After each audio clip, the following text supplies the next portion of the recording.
Okay, welcome po muli dito sa ating munting YouTube channel at ito ang inyong Pinoy Firearms Instructor na gunsmith din naman. Bago po ako bumati at magpasalamat ay gusto ko lang basahin ang katanungan ni Angel. Ang sabi niya, "Hi po, matanong ko lang po about sa double action na bala. Ano po bang damage kung tumama sa hayop o sa tao? Pakipaliwanag lang po o gawa na lang ng video. God bless you po." Okay, so titingnan natin kung may bala ba na double action kasi sa mga handgun o sa mga rifle hindi pa rin ako nakakita niyan, pero nag-research tayo. Okay, bago natin bigyan ng pansin yan ay gusto ko lang kayong pasalamatan sa inyong pagla-like at pag-share ng ating mga videos dahil nakatulong naman kayo para dumami ang ating mga subscribers. At maraming salamat do sa mga hindi nag-skip ng ads dahil nakatulong kayo sa revenues ng ating YouTube channel na kung saan ang ating kita sa YouTube ay tinutulong natin sa 6 na estudyante na anak ng mga single parent na ating mga beneficiaries. Maraming salamat din doon sa mga pasensya na maibo tayo. Doon sa mga nagpadala dito sa ating GCash number. Huwag po ninyong tawagan yan para magtanong ng pinagbibiling baril. Wala po kaming pinagbibiling baril.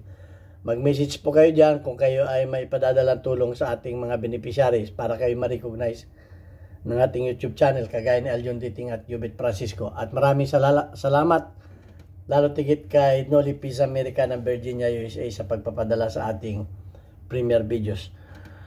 Okay. Actually, hindi pa talaga ako nakakakita ng mga bala o wala pa rin akong naririnig na may bala na double action. Wala pa ako nakikita niyan. Ang alam kong bala ng double action ay sa airgun. May doon sa probinsya namin, may nabibiling bala na double action sa pang airgun.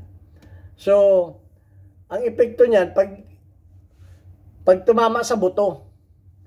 Pero pag tumama lang sa laman, ay nagtutro-intro lang yan. Pero pag tumama sa buto, ay talagang sabog. At kung babarilin mo lang ay mga maya, hindi mo napapakinabangan.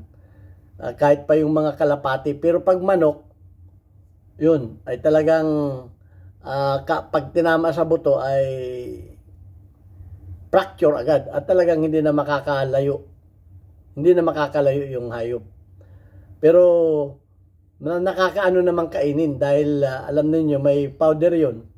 May contaminated ng lead, mako-contaminated ng lead yung karne ng hayop. So yun, at yan ay ginagamit sa mga pabo, mga itik dahil mga pato, kasi matagal ang buhay niyan.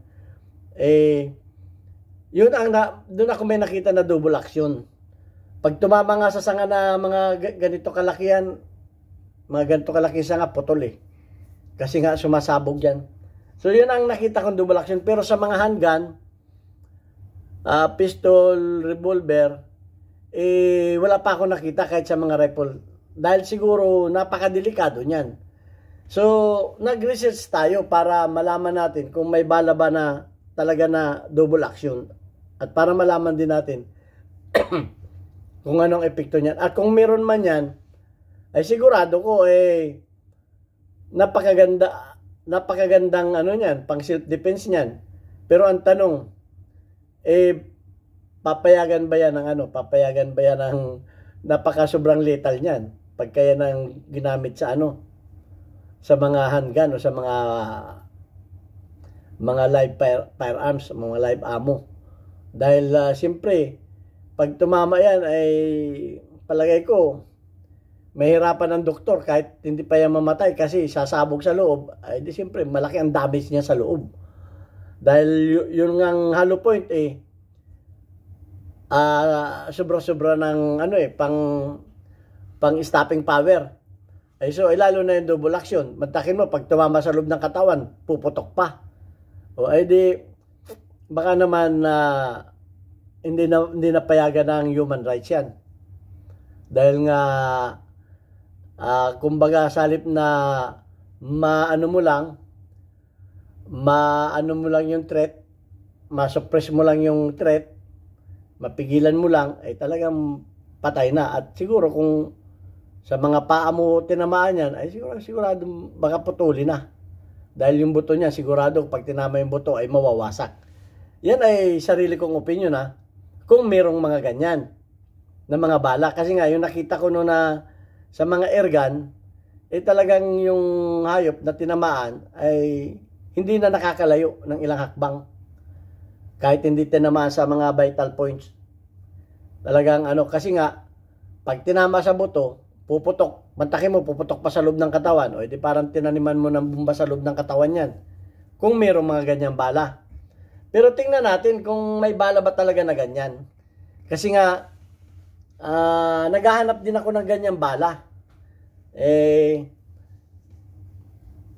Pwede siguro tayong mag-DIY niyan, pero napakadelikado niyan. Palagay ko makakadisgrasya yan. Pag tayo nag-DIY niya, kaya wag niyo subukan na gumawa ng mga ganyan. Okay, so tingnan natin ang Google kung meron ba talagang mga bala na double action. Ang sabi ng Google ay double action ammunition doesn't exist. Wala. Hindi ko alam kung meron ang mga military niyan. Bakit kung meron yan ay delikado yan. Baka sa mga military meron. Pero wala rin eh. Doesn't exist ang sabi dito eh. So ibig sabihin, wala. Siguro kaya hindi gumagawa, pwedeng gawin yan pero baka napakadelikado. Bakit kanyo napakadelikado yan? Kung malaglag ang bala ninyo, halimbawa, malaglag, baka sumabog. Napakadelikado niyan. Baka parang pillbox yan. Pag nalaglag yan, nauna halimbawa ay head. At saka delikado siguro yan. Baka yan ay pag nakalog. Baka sumabog yan. Halimbawa, isang box na bala. Nakalog. Ay napaka-sensitive niyan. Kasi parang dalawang primer niyan. May primer na tinatama ng firing pin at may primer pa na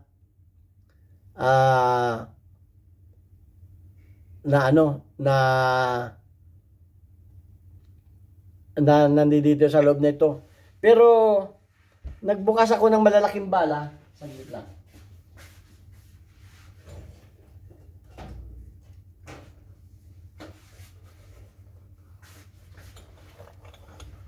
Pinag-aralan namin ang mga malalaking bala na mga ganitong 50 caliber. Ang laman nito ay dalawang head nito. Dalawang piraso. Yung iba ay tatlo pa, isa dito, yung pinakang matigas, pagkatapos ay mayroon pa dito, at mayroon pa dito. Yan ang sabi nila, ito daw yung double action. Pag tumama, hindi ko na lang, hiningi lang nung magagawa ng tari. Maganda raw gawin tari yan, kaya hiningi nung ito yung, pero hindi ako sure pa rin dito. Kasi wala akong nabasa eh. Ang sabi lang, itong mga ganitong bala, yan. Itong mga ganito, dahil meron siya ditong parang powder pa din eh. Meron parang powder pa din dito. Pero hindi ko sure pa rin. Basta ito ay dalawang piraso. Tingin ko dito ay dalawang piraso. Isa dito, at saka yung isang pinakamatigas. Parang tatlo ito. Hindi ko lang nakuha yung So, maganda daw itong gawin tari. Dahil matigas daw ito. Kumbaga ito'y mga pantangki yata to eh. So, yun ang napag-alaman ko. Pero ang sabi ang sabi nga ng Google ay it doesn't exist. Walang lumabas na mga ganyan.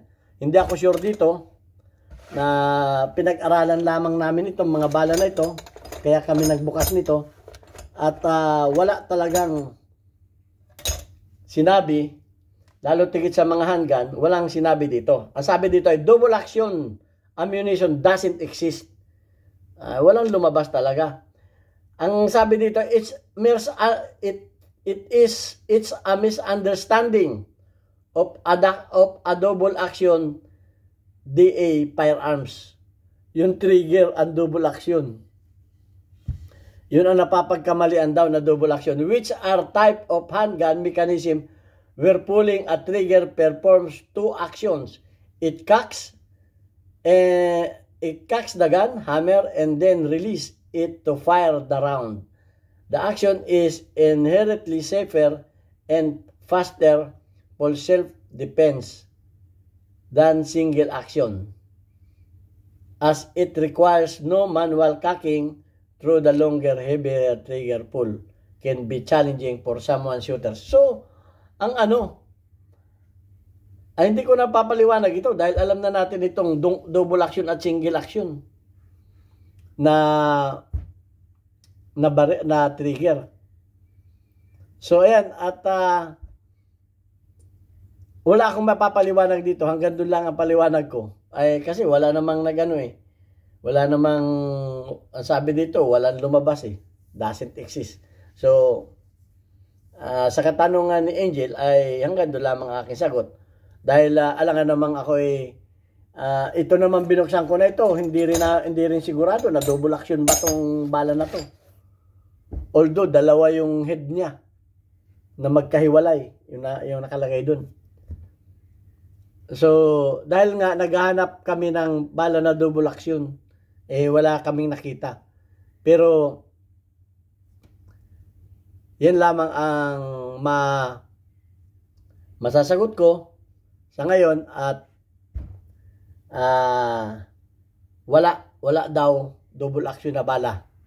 Kaya ang masasagot ko lamang ay yung sa airgun. So yan at kung meron kayong alam na balang ganyan, i-comment ninyo para ma-search natin at may paliwanag din natin kung sakasakali talagang meron. Okay, so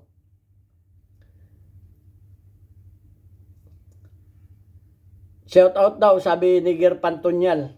Oh, yan. So, tingnan na lang natin yung ating community spotlight. Kung mga sino na ngayon ang ating community spotlight. Okay.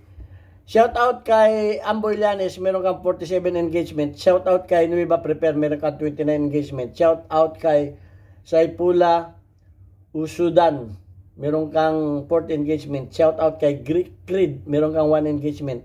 Shout out kay GR Tin, kay Chudoski, meron kang 55 engagement. At shout out sa ating mga kababayan sa Pinamalayan Oriental Mindoro. Yan, may bagong Papa Burger kami dyan. Kahit puro brown out yan, may generator yan. 24/7 bukas yan, pwede kayong magpa-deliver. Sa halagang 40 pesos lang, meron na kayong masarap na dalawang Papa Burger, buy one take one. At marami pa mga pagkain dyan na pwede ninyo ma-order. Okay, God bless us. Thank you very much.